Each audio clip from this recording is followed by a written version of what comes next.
I'm Logan Crawford, and right now on Spotlight, I'm delighted to welcome back one of my favorite authors. He's a prolific author. His name is Carlo Armenise, and he has written another book that is an absolute page turner. It is called Deceitful Intentions, a revenge mystery. After a tragic car accident that was no accident at all, Redman returns home with a new prosthesis and lost memories, only to uncover dark truths. Join us right now as we explore a gripping tale of recovery, betrayal, and the quest for vengeance. We're delighted to have this very talented author join us once again here on Spotlight. We thank the team at Authors Tranquility Press for helping us put him in the spotlight today. And we ask viewers like you to support authors like him by subscribing to our channel and purchasing his amazing books. The links are below this interview. Carlo, great to see you here today on Spotlight. Great to be here, as always. My pleasure. Love having you on the show. Our audience loves it too. Let's start out with a big picture. Let's give them an overview of what Deceitful Intentions is all about. Well, Deceitful Intentions, I started to write Deceitful Intentions some time ago, and I wanted to write a story that involved the process of courage and overcoming adversity. And when I first started to look at it, I wanted the characters to be, I wanted the character to be a young woman who had gone through a traumatic experience. I mean, there's so many people out there that go through traumatic experiences. And for many people, they don't have the ability to come back because it's so traumatic that it's very difficult to, get yourself back in a place where you can really move on. And I wanted this character to go through the process of having a traumatic experience and having the courage to move on. And I wanted it to be under the umbrella of a mystery. It was about a car accident. And in the car accident, Raven's mother was killed and Raven lived. But she lived with a lot of deformity. I mean, she lost one of her legs. She lost her memory. She lost her mother. And the ironic thing was she lost her mother and she didn't even really know who her mother was because she had lost her memory. So the whole purpose of this book was to really talk about friendship because she's got a great friend. And this friend helps her. They were high school friends. And when Raven got in the accident, she goes through recovery in the hospital. And then she wants to know what she's going to do. And so her mother had left her house in her will in the city she grew up in. And so they told her that where she could go back to her mother's house, back to Michigan, where she lived, and she could move into her mother's house. And it was through the process of moving into her mother's house that she became reacquainted with her friend Julia. And Julia was such a good friend. She really was determined that she was going to help Raven get her memory back. And so the story was about how she got her memory back and what she finds out and what she and Julia find out in the course of recovering her memory. And she finds out that the accident that her mother was in wasn't an accident after all. It was murder. And at the end of the day, she, through a series of recollections, what ends up happening in the story, which is what I really liked, was I had her remember things. She didn't have a memory, but there were certain things that happened in her hometown when she was there that forced her to have these recollections. And through the recollections, her and Julia solves the mystery with having these little snippets of recollections. And so it was kind of one of those kinds of stories. We didn't want to divulge it all at once, and you weren't really sure she was going to get her memory back. But when she did, there was enough of it there to help her solve the mystery. And, the whole friendship thing came across big time. I really wanted that to come across, that people really need friendship, and friendship can be very, a prescription for great if you find the right kind of friends, which she did. And it's got some comedy in it, got a few laughs, and it's got some pretty sinister character, the person who ends up being the murderer when it's all said and done. It's an incredible story. It feels very real. You read about these stories in the paper where it's been a terrible car accident, mom's killed or dad's killed, and then the surviving person in the car loses a leg or something like that. I mean, it's just such an awful thing that you've lost your mother, you've lost a body part, you're dealing with the challenges of a prosthesis for the rest of your life. Even if they appear to walk normally after having a prosthesis on, there's a whole list of challenges that go with such a device. So it rings very, very true and kind of answers our questions of what life is like when somebody goes through a traumatic injury like this. Well, and the interesting thing for me was about the fact that, when things happen naturally, car accidents, you could argue that it's not natural, but it's something beyond your control. Mhm. It happened. Maybe you did something that caused it, maybe you didn't, but the next thing you know, it happened, and so now you've got to recover from it. In this particular case, the car accident was caused. It Mm. was a cause. It wasn't her doing. It happened. And yet when she comes to grips with the fact that the car accident was caused, then it just makes it that much more difficult, Mm. because then you've got to sit back and say, well, if they hadn't done this, I'd still have my mother. Yeah. And that was she had already lost her father to cancer Right. years before. So her mother was really her only salvation in terms of having somebody like that in her life. And her mother was a talented lady. She was an artist, and she was gave Redman gave a lot of support to Mm. Raven, and so that was even more interesting for me as I was writing the stories. I wanted it to be that kind of, when you don't have a choice and something happens, you still have a choice to Yeah. get through it and move on, and hopefully you find some people in your life that'll help you do that. Yeah. It's interesting. We were talking about this accident was caused. I couldn't help but thinking, in some ways, all accidents, somebody's to Somebody's blame. cause. Going too fast for conditions, alcohol, or whatever it is. So there always is someone to blame. In this case, it was murder. Um, Tell me about the revenge aspect of the story. That's a big part of it too. Well, as it turns out, what ends up happening, and of course, Raven doesn't know any of this when she goes back, as she starts to get her memory back, she meets a woman who was evidently a good friend of Raven's mother. She was a high school teacher, and this woman was a high school teacher, and so she was friendly with Raven's mother. And she comes to greet Raven when she first goes back. Now, of Mm. course, Raven doesn't know that she's involved with it and doesn't remember her as a person, even though she had met her several times as she was growing up. But she doesn't know anything about this woman. And the woman kind of comes into the story when Raven moves back into the house at the beginning and comes over to welcome her into the neighborhood. So that's kind of how that relationship starts. And of course, Raven is delighted that somebody that knew her mother and could give her information about her mother. And of course, the woman wants to know right away, you lived. And she, we were so excited that you lived. Well, of course, she's not excited that she Yeah. lived, because the reality is, had she not lived, then none of this would have come out into the open. But she's basically, we're so excited that you lived. And when Raven starts to get information about the accident, the woman wants to know, do you remember anything about the accident? And of course, Raven has to say, no, I don't remember.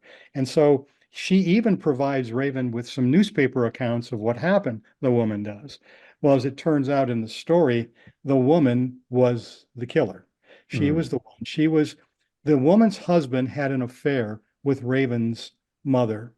Mm. And so um, that's kind of the rationale and the reasoning behind the revenge, is Mm. that but she did it in such an interesting way, because she uses poison muffins. Mm. Now, this was something that I wanted to do in the book because I wanted it to be unique. Mhm. I mean, people get poisoned all the time, Mm. but I wanted it to be sort of a unique situation. And she did it with poisoning in muffins. Mhm. And she poisoned Raven's mother with these muffins, which is what caused the car accident. So Raven was on her way back to college. Her mother was driving. And in the meantime, Raven's mother had been given these muffins by this woman. And so she was going through the beginnings of it was in a situation, she was going through the beginnings of being poisoned by the muffins. And in the car on the way to taking Raven back to school, the muffins poison her, and that's what causes the accident that Right. she's in. And so at the end of the day, that was kind of unique, is how this, and of course, Raven doesn't know that she really, she was the cause of the accident. So Raven, being very friendly, basically befriends her. And this woman has a son also, that's a policeman. And Raven and he were boyfriend and girlfriend. And so that's another piece of the story that comes out through it. And I wanted it to be a unique story, but I wanted it to be heartfelt. Mm. There's certain scenes you put in books where people sort of sit back and say, wow, that's really heartfelt. Her relationship with Julia is one of those relationships, Raven, because they share these experiences as Raven gets her memory back of growing up, and also sharing because Julia's mother passed away from cancer. And Raven, of course, loses her mother in the accident and her father. So they've got this, they're simpatico when it comes to their experiences of death. But they share that together, and they become really, really, really close. And the interesting thing is when I wrote the book, I wanted that to come out, and I wasn't really sure that it came out as well as I wanted it to. But people who've read the book all say the same things. That was one of the things they remembered the most about it, was that friendship relationship, which was important to me as a writer. Absolutely. And I really like the almost like noir ironic twists also that Raven befriends her mother's killer, you know. Yes. I think that's such a unique twist, as well as the policeman boyfriend aspect of it as well. It almost reminds me of like one of those 1940s things where they've gotten in so deep, only to realize they've gotten in deep with the enemy, you know? Yes, exactly. Exactly. That's exactly right. And that was kind of the way the story kind of flowed for me, was that I wanted all those elements to be there. When you write, when I write anyway, and I write a story, I have certain expectations about how I want the reader to react. Mm. And if I get that reaction, then I'm golden. I feel really good about that. And sometimes you never know whether Yeah. you're going to get that reaction. And so I was really pleased with the reactions that I got from the story. And it's in my mind, it's a great story. It's one of those that, it's not horror, but it's horrible Right. in some ways. And that's important because people have to be able to connect. It's tragedy. How do you recover from tragedy? How do you move Right. on? And so that's what I wanted in that. Well, you definitely succeeded, and it's very original. I mean, I've never heard of another story like this. Like I compared it to film noir before. Those are elements of ironic twists, but this Right. actual story is very, very unique. Let's ask the movie question. Have you envisioned it as a movie since we were talking about film noir? Yes. Well, see, that's the other thing. I've been blessed enough when I started writing with or for Authors Tranquility. I met an agent through the process of my writing, and she first fell in love with Footsteps in the Dark. Mm. And you and I have talked about Footsteps in the Dark, Yeah. and how much the responses I got from Footsteps in the Dark from everybody, yourself included, was to make a great movie. This would Yeah. be so she's been out representing Footsteps, and she's also out representing for film Deceitful Intentions Mm. and Sam Razor, the blonde with the bad nose job. So she's out so hopefully something will come of that, Yeah. in terms of who we're talking to. But that's an interesting question when I think about it. One of the things that I've realized as an author is I always want to write interesting books. I'm a Hmm. storyteller. Yeah. When people think of themselves, authors to me are storytellers, and I love to tell stories, and I love have my stories be the kinds of stories that make you think, Hmm. make you question, give you surprise. And so with Footsteps, that was kind of the idea with the 8 stories, is to be surprising. Mm. And with Deceitful, it's the same way. So, but I write them with an eye for what would be really make good visual Yeah. stories on film or on television, because writing is not, it's not a visual element. It's more of a reading element, even though it brings Hmm. things to mind. But film is all about the visual. So it's kind of just making sure I kind of look at it that way, Yeah. because I don't know how many books you could ever really sell, maybe in the millions if you got lucky, but it's finding an audience. That's the toughest thing for authors, as far as I'm concerned, is finding an audience, finding somebody that's willing to take a risk and read your book and Yeah. then do you a favor and review it. Right. That's the other thing. Yeah. I'm always interested, and I tell people whether you liked it or you didn't, I want to hear about it, Right. because that helps me the next time I get ready to write something. So that's always a challenge, is finding that audience. Absolutely. Let's talk about the setting of the story. How important is that in this book? Well, I mean, I think it's important because that was the genesis of where the whole thing started, the mystery started and everything else. It could have been any city in the United States. I mean, as Hmm. far as I was concerned, in my mind. I put it in the Midwest because I grew up in the Midwest, and I think sometimes that there's a little bit of a different attitude in the Midwest than some Hmm. places. I always felt as I was growing up in Chicago that people were very friendly. They were, for the most part, outgoing. And so I wanted it to be kind of a Midwestern story because that's kind of what I thought about Raven when I wrote it, is she was kind of that Midwestern girl, that kind of, she really appreciates things. She didn't take things for granted. You could see that in her character.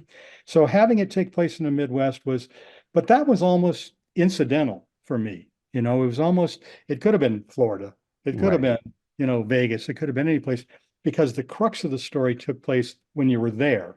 It right, didn't have anything to do with it being there. It took place because it was there. So it was, uh, it was kind of by accident to some degree, right. but because I really don't talk about the location that much in the book. Hmm. In other words, I don't go into big, into Big kind of descriptive details of it. Yeah. right.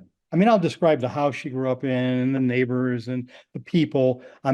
This more of a character book Mm. than it is anything else, and a mystery book, that kind of a thing. So uh, I put it there. That location was there simply because it kind of worked for me because I didn't want her to be in the same location where the accident happened because she's in the hospital and she has to move someplace.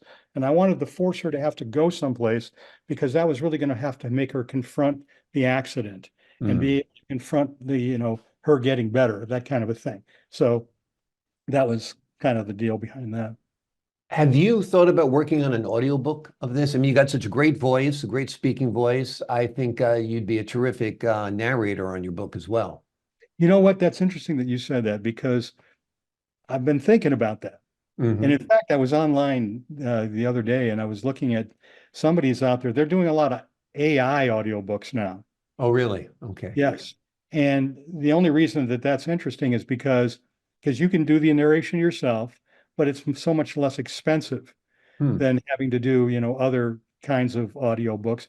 So yeah, I have thought about it. I Yeah. especially thought about it for Sam Razor Right. because, that's his character for me I mean, he's a personal character for me. And Right. so being able to tell his story myself would be kind of fun. But yeah, I have thought about it. That'd be awesome. Turning back to this book, what do you hope readers take away from the themes of resilience and justice in it? Well, again, I hope that they take away the fact that, like I said, things happen. It's one of those things where if you sit back and you really think about life in general, you're not always in control of everything that goes on, and you're not always able to stop certain things, but you do have a choice in terms of how you react to it. Hmm. I wanted everybody to recognize in this book that she had a choice. She had a choice, and I want to have a choice for the things that happen to me in my life, and to recognize that I don't control everything, but I certainly control the reaction I have to things, and that's especially true with writing because I can write a book. I can write a lot of them. I'm now on my fifth book, and you can sit back and you can really want everybody to read it and love it and everything else, but you don't control that. You can just tell the story. And hopefully the stories are all unique enough in their own right, where it gives people the understanding of that, well, I've tried this one. It's really, really interesting. I'll try this one, Yeah. and see how interesting it is. And every one of them has that. Uh, I always wanted to write stories that have that ending that's either a twist ending that makes Hmm. you think or is an ending that kind of gives you inspiration. And this was one of those inspirational endings. Absolutely. Absolutely. Let's talk about your work as a writer. Do you have another book that's up here or already on the PC that you're working on? Well, Evil Eyes just came out. I Okay. mean, I just put it out. It actually is on Amazon for the first time this week. And Evil Eyes was an interesting journey because it started as a screenplay years and years and years ago, this story. And I was writing a screenplay that was horror. I was trying to write a horror screenplay. And what I didn't realize is how difficult it is to write screenplays Mm, because there's not only format and everything else, but then you got to see how you got to break it into acts. It's got to be act. mhm, So I wrote it and I gave it to somebody. But then what happened is I was looking for my next project and I went back and looked at the screenplay again for Evil Eyes. And I said, wait a minute, it's not a screenplay yet, but it will make a great story. So I wrote it into the book and it's called Evil Eyes. mhm. And it's about love, hate, and witchcraft. Okay. And the character in this is a female, and Mhm. she's a trip. She's evil, very evil. But there's a whole subplot to it as to why she gets involved with the lead male character in the story and how that affects him. And so it's out now. Great, Uh, great. So that sounds like a great book, and that's in the horror genre, you'd say. that's in the horror genre. Over Yeah, horror, yes. And then I'm writing another case for Sam Razor. It's called the Backcourt Blackmailer. It's about a professional basketball team. He gets called in by the owner of the basketball team. He wants Sam to come in and solve a situation that he's going through. I'm writing that, and I'm also writing another Footsteps in the Dark. I've got another 7 stories that I'm working on right now for great. Footsteps in the Dark 2. But I've got all kinds of ideas. It's just and I don't go by which ones I think are the absolute best for the audience. I go by which ones are interesting me for the Right. most.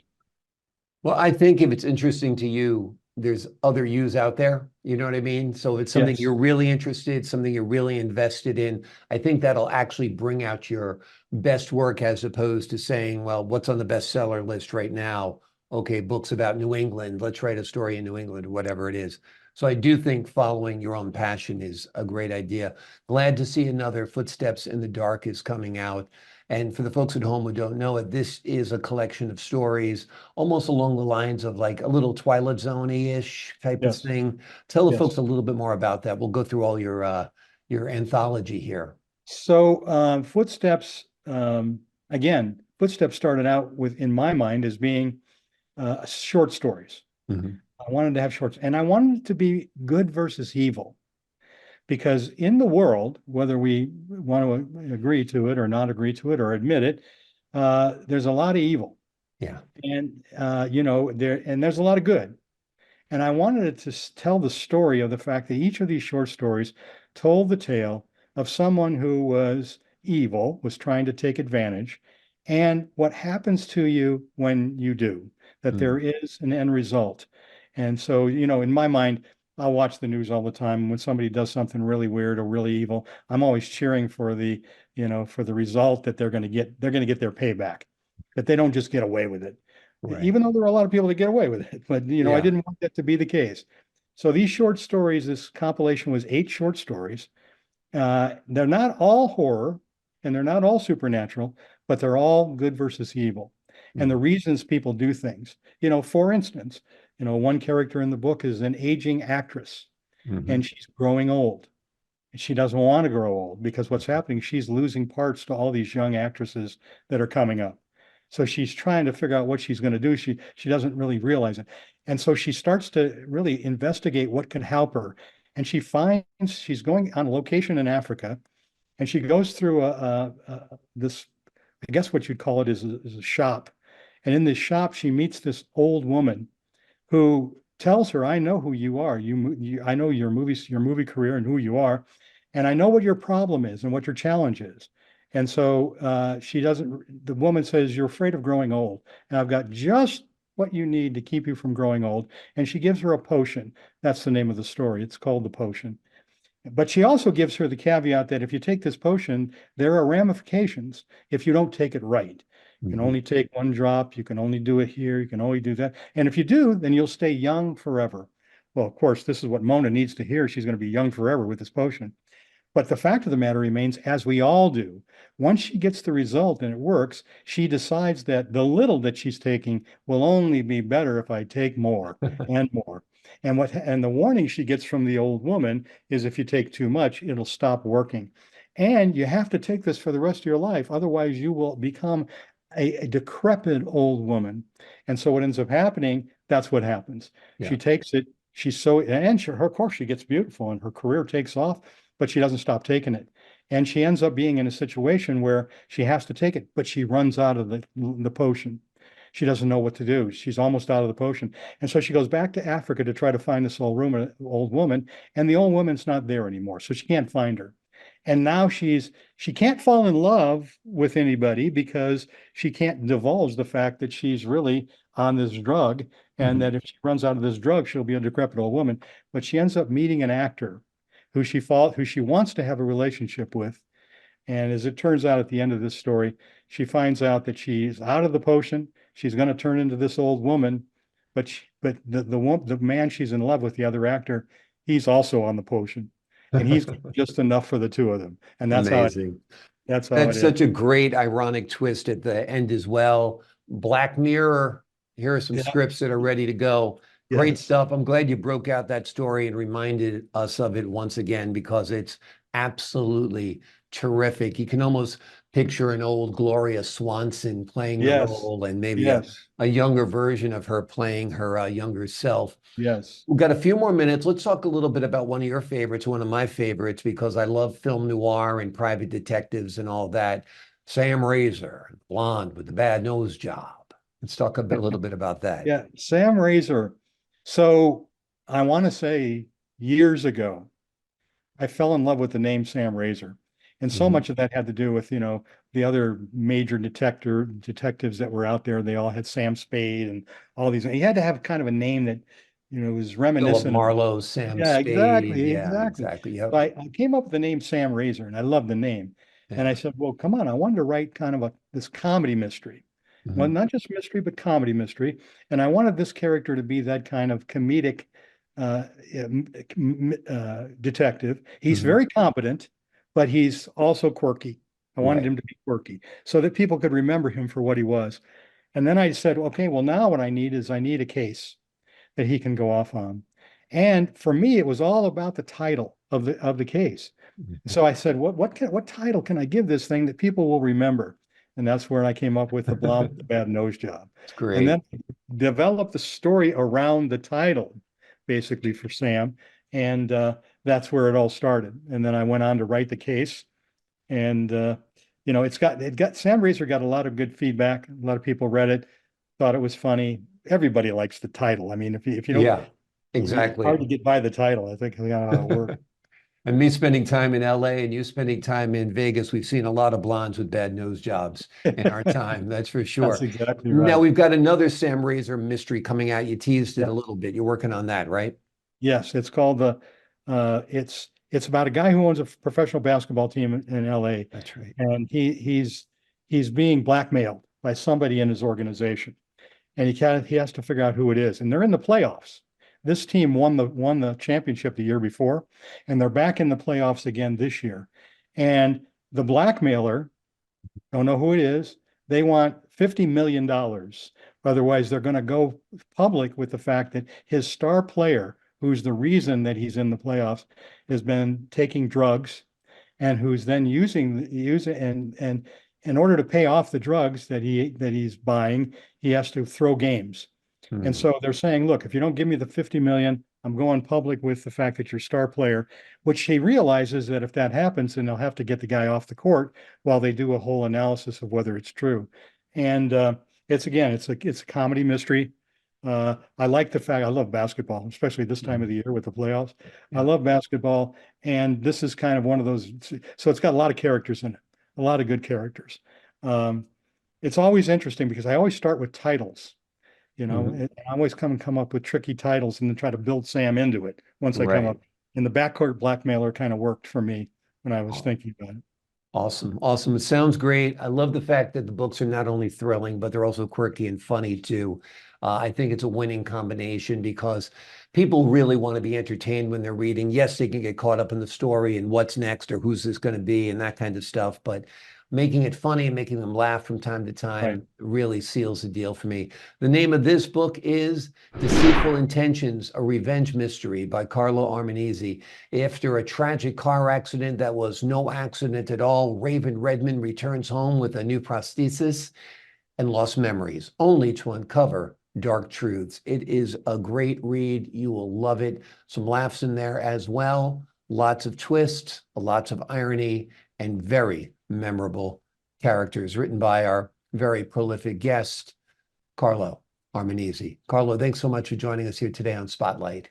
Thank you for having me again. And I really appreciate you and your viewers and everything you're doing. It's my pleasure to be part of it. I appreciate it. Love having you on the show. Look forward to talking to you again about the next books. And to the folks at home, I'm Logan Crawford, thanking you for your time this time until next time on Spotlight.